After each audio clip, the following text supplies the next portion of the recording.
राजकुमारी और दूसरी एक जमींदार की पुत्री, दोनों को मित्रता थी। एक दिन राजा के यहां भगवत प्रेमी महात्मा आए। वो संत सेवी राजा थे। महात्मा जन आते रहते थे और महात्माओं का कार्य ही होता है निरंतर अपने प्रभु की सेवा और सुमिरन में मगन रहना। सेवा सुमिरन ये बहुत बड़ी सामर्थ्य है। अगर हम हर समय सेवा और सुमिरन में रहें तो कभी कोई माया प्रपंच हमें परास्त नहीं कर सकता। जहां हम सेवा सुमिरन से अलग हुए वहीं माया का प्रभाव पड़ता है। भगवान का शालिग्राम स्वरूप उनके पास था। खूब भाव से सेवा कर रहे थे और नवीन अवस्था की कोमल हृदय वाली ये दोनों सखियां देख रही थी। इनके मन में आया ऐसे हम भी ठाकुर सेवा करेंगे। देखने से सुनने से हमारे हृदय में प्रभाव पड़ता है। गंदी बातें देखेंगे, गंदी बातें सुनेंगे, उसी का चिंतन होगा, हृदय गंदे आचरणों की प्रेरणा वाला बन जाएगा। अगर हम भागवतिक बातें सुनेंगे, भागवतिक दर्शन करेंगे तो भागवतिक चिंतन होगा, हृदय भागवतिक प्रेरणा वाला बन जाएगा। संत भगवान रुके, रोज सेवा कीर्तन कथा, सरल हृदया। उन दोनों सखियों में बात आई कि चल करके संत भगवान से कहते हमको भी ठाकुर जी दीजिए। दोनों ने चरण पकड़कर प्रार्थना की, गुरुदेव हमारे हृदय में भी इच्छा हो रही कि हमें ठाकुर सेवा मिले। अब दोनों बच्चे ही थे। संत भगवान ने विचार किया सेवा पद्धति में बहुत सावधानी की आवश्यकता होती है। अभी ये बच्चे हैं, कहीं सेवा अपराध न बन जाए। सेवा अपराध भी होता है। उपासना में चलने वाले उपासक को सेवा अपराध और उप सेवा अपराध 32 ये 64, इन पर सावधान रहना चाहिए। ये गलती नहीं होनी चाहिए। जैसे आप ठाकुर सेवक हैं, अपने घर में सेवा विराजमान किए हुए हैं। अब जैसे आपको ठाकुर जी के दर्शन के लिए जाना है, जहां तक ठाकुर जी के दर्शन करने के लिए जाना है, हो सके तो पादुका ना पहने, नंगे पैर दर्शन करने जाए। यदि आप में ऐसी सामर्थ्य नहीं है किसी कारण से, तो सीढ़ियों में पादुका नहीं पहनना चाहिए। जहां से मंदिर की सीढ़ियां आए, पादुका उतार कर माथा रखकर सीढ़ी में फिर चढ़ना चाहिए। खड़ाओं या पादुका पहन करके श्री विग्रह के दर्शन करने के लिए जाने में फिर अपराध लगता है। अरे अपने मालिक के दर्शन करने जा रहे हैं, स्वामी के दर्शन करने जा रहे हैं, प्रभु के दर्शन करने जा रहे हैं, तो अपनी कुटिया से और मंदिर तक नंगे पैर जाना चाहिए। ये भावना रखनी चाहिए। भरत जी जा रहे हैं प्रभु के दर्शन करने के लिए, अयोध्या से पैदल ही चले थे, तो सुकुमार चरणारविंद तो बड़े बड़े फफोके छाले पड़ गए थे। वशिष्ठ जी ने देखा, सबने मिलकर भरत जी से कहा पालकी पे बैठ जाइए। तो उनका हाँ, मेरे प्रभु यहां नंगे पैर चले हैं और मैं पालकी पे बैठ जाऊं? उचित तो यह है कि अपने प्रभु के दर्शन के लिए मैं जा रहा हूं तो जहां जहां प्रभु के चरण पड़े वहां मेरा शीश पड़े, अर्थात सिर भर जाऊं। उचित असमोरा सप्ते सेवक धर्म कठोरा। यहां मैं सर के बल चल के जाऊं पर असमर्थ हूं। तो आप कह रहे हैं पैर में छाले पड़ गए, आप सवारी में बैठ जाइए। ऐसा नहीं हो सकता। तो अपने प्रभु के दर्शन करने के लिए जब जाए तो हो सके, सामर्थ्य हो तो पादुका न पहने, कोई खड़ाऊं चप्पल जूता आदि ना पहने। अगर पहने हैं तो बस सीढ़ी तक ही पहन कर जाए, ऊपर सीढ़ियों की नहीं। इतने सुकुमार मत बनो, ये आग में जलाया जाएगा शरीर, ये गाड़ दिया जाएगा शरीर, इससे ज्यादा प्यार ना करो। अब इतना दृढ़ विश्वास कि ये बच्चे हैं, सेवा भाव कैसे पूर्ण कर पाएंगे? तो उन संत भगवान ने दोनों बच्चियों से कहा कल ठाकुर जी लाएंगे, हम आपको दे देंगे। तो गांव में घूमे तो आसपास गोले गोले से पत्थर मिले, पत्थर लाए 2 और कहा कि ये लो तुम्हारे ठाकुर जी हैं। दोनों को दिया। देखो गुरु वचनों पर और गुरु प्रदत्त सेवा वस्तु पर कितना भाव होना चाहिए।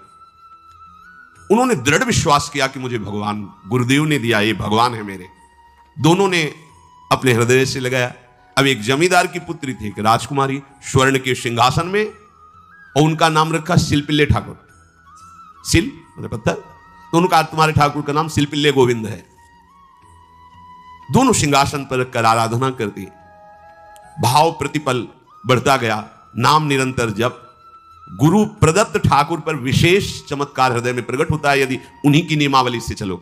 अपने मन से बाजार से खरीद लाए, विराजमान किए हैं, कभी सेवा की कभी नहीं की, वो भी अच्छा है, कम से कम भागवतिक भाव तो है। लेकिन सिद्धि जो प्राप्त होती है वो गुरु कृपा से, गुरु प्रदत्त ठाकुर से। जैसे धन्ना जी को भांग के बट्टे में ठाकुर जी प्रकाशित हो गए, गुरु प्रदत्त। अब ये सखियां जब बड़ी हुई तो इनके ब्याह की बात हुई। तो जो राजकुमारी थी उनका राजकुमार से किसी से ब्याह तय हुआ, ब्याह हो गया। अपने माता पिता से जब विदाई ली तो अपने ठाकुर जी को जो सिंहासन में थे, सिंहासन से एक सुंदर पेटी में से और गोद में रखकर, और अंदर ही अंदर जल रही है कि प्रभु मैंने प्रीतम आपको माना है, संसार के व्यवहार में ये प्रीतम बना हुआ है, पर प्रभु हमारे प्रीतम दो नहीं हो सकते, हमने हृदय से आपको माना। इसी विचार में वो बड़ी उदास है। पहले पालकियों में ऐसा राज सैनिक चल रहे हैं, पालकियों में वो बहू जा रही है और राजकुमार घोड़े पर। राजकुमार बार बार पालकी के समीप जाता, दर्शन करने की इच्छा होती है ना, तो उदास देखता, मन में बड़ी गिलानी हुई। उसने कहा, एक नदी थी, उसने कहा यहां हम थोड़ी देर विश्राम करना चाहते हैं, राजकुमारी की पालकी रखी जाए और सैनिक दूर खड़े हो। तो राजकुमार वैसे ही आज्ञा हुई। तो बात करना चाहते हैं, पर वो ना देखती है और ना बात करती है, और इतना सुंदर रूप की ब्रह्मचारिणी और भगवत आराधना।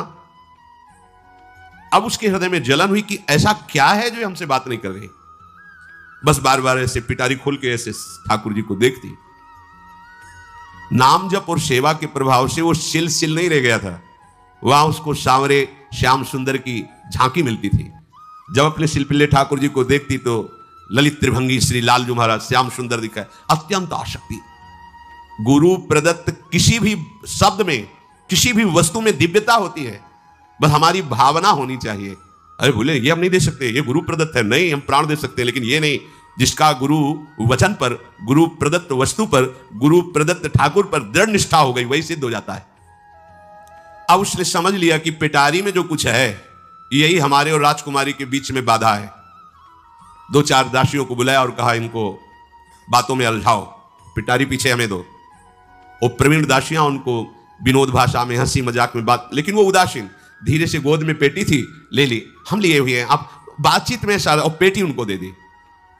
राजकुमार ने राजकुमारी से कहा यही पेटी तो हमारे आपके बीच में बात, फेंक दी नदी में। अब तो जो उसके हृदय में पीड़ा हुई, भारी व्याकुलता। अब राजकुमार है, सैनिकों के साथ तुरंत पालकी उठवाई, मैं ले गया। पर वो आसक्त है, इतनी सुंदर राजकुमारी, क्योंकि भागवतिक तेज से संपन्न में आकर्षण होता है। राजकुमारी ने कहा यदि हमारे ठाकुर नहीं तो मैं नहीं, आज से अन्न जल त्याग, प्राण त्याग दूंगी अगर हमारे ठाकुर जी हमारे समीप नहीं तो। आज से अब एक बूंद पा कैसे पिए, अपने ठाकुर को भोग लगा के पाला है और ठाकुर जी फेंक दिए गए। भारी व्याकुलता, जैसे मीरा जी कहते दृश्य बिन दुख न लागे नहीं, न रात में नींद है न दिन में अन्न जल है, व्याकुलता। अब भयभीत हो गया राजकुमार। पूरा महल इस विषाद से हो गया कि अगर नवीन राजकुमारी प्राण त्याग देती है तो क्या होगा लोक समाज में, कि अभी नवीन राजकुमारी गई, ये लोग ऐसे निर्दयी हैं कि ऐसा व्यवहार किया कि उसने प्राण त्याग दिया। राजकुमार घुटने में आ गया, घुटने टेक कर राजकुमारी से कहा मैं तुम्हें दुखी नहीं करना चाहता, पर मैं तुमको छोड़ भी नहीं सकता। अब हमें आप वो उपाय बताओ जिससे आप मुस्कुरा दो, आप प्रसन्न हो जाओ। तो उनका, हम अपने ठाकुर के बिना जीवित नहीं रह सकते, यदि आप हमें जीवित देखना चाहते तो हमारे ठाकुर जी ला के दो। हमारी भागवतिक निष्ठा ऐसी होनी चाहिए कि जो गुरु जी ने मंत्र दिया है, जो गुरु जी ने उपासना दी है, उसमें दृढ़ विश्वास होना चाहिए। हमारे अंदर किंचन मात्र फिसलाव नहीं होना चाहिए। और आगे जो महामहिम सूत्र है, जब तक हमारा मन प्रभु में समर्पित ना हो जाए तब तक पाप होने की संभावना होती है, बड़े बड़ों से चूक हो जाती है। इसमें यह नहीं कहा जा सकता कि हम इतने वर्ष से साधन में लगे हमसे चूक नहीं होगी, ये तो भूल जाना। बड़े बड़ों से चूक करवा देना माया का कार्य होता है, पर जिनका मन प्रभु को समर्पित हो गया है उनसे चूक नहीं हो सकती। इसलिए जो अगला सूत्र वर्णन किया कि जितने भी पापाचरण होते हैं वो सब मेरे से होते हैं, ऐसा उपासक दृढ़ निश्चय करे। ऐसा नहीं कि पापाचरण भगवान से, भगवान करा रहे हैं। जिन लोगों का एक प्रश्न होता है कि जब सब कुछ भगवान करा रहे हैं, भगवान की इच्छा के बिना पत्ता भी नहीं हिलता, तो जो हम पापाचरण, गलत आचरण, वो भी तो भगवान ही करा रहे हैं। इस विषय को समझना है। आज के समाज का जो मानसिक स्तर है, जब हम त्याग की बात करते हैं कि गंदे आचरण नहीं करने चाहिए, तो जो समझाया जाता है, जो समझ है आज की आधुनिक, वो ये समझ है, कुछ ऐसे जनों ने ये निर्धारित भी किया है कि बहुत भोग कर लेने पर फिर समाधि की प्राप्ति होती है। अगर ऐसा होता तो लाखों लोग समाधि को प्राप्त होते, लाखों लोग बिना साधना के। क्यों? बचपन से लेकर के पूरे जीवन तक भोग ही भोग रहे, सब समाधि में पहुंच जाते। प्रायः सबके दिमाग में बात बैठी है कि अगर हम भोग ले तो हम मन को समझा सकते हैं, लेकिन आप बात अनुभव की समझ लीजिए कि आप भोगने के लिए जो ही गए तो मन के गुलाम बन करके गया, वो कभी तुम्हें मुक्त होने का अवसर नहीं देगा। जैसे हम भोजन कर लेते हैं तो लगता है अब कुछ नहीं, लेकिन 6 घंटे व्यतीत होते होते पर्चा बन जाएगा कि ये चीज फिर चाहिए खाने को। ऐसे ही कोई भोग भोगने के बाद कुछ क्षण के लिए उससे विरति हो जाती है, ठीक है, लेकिन फिर कुछ मिनट होने के बाद फिर नई स्फुरणा, नया संकल्प, नई क्रिया, नई भोग वासना सब हृदय में देख लो। इसके लिए किसी और से सलाह लेने की जरूरत नहीं। इसलिए ये जो संतों का मत है, शास्त्र का मत है कि भोगों के भोगने से भोग वासना दृढ़ होती है, कामना बढ़ती है, ना कि शांति मिलती है। लेकिन आधुनिकता में भोगों को भोगने से शांति मिलती है, ऐसी धारणा बनी हुई है, और ये गलत है। और ये इतनी गलत हो जाती है कि हम हत्या करने लगते हैं, हिंसा करने लगते हैं, पूज्य जनों के साथ दुर्व्यवहार करने लगते हैं। आज तक भोगों में इति नहीं हुई।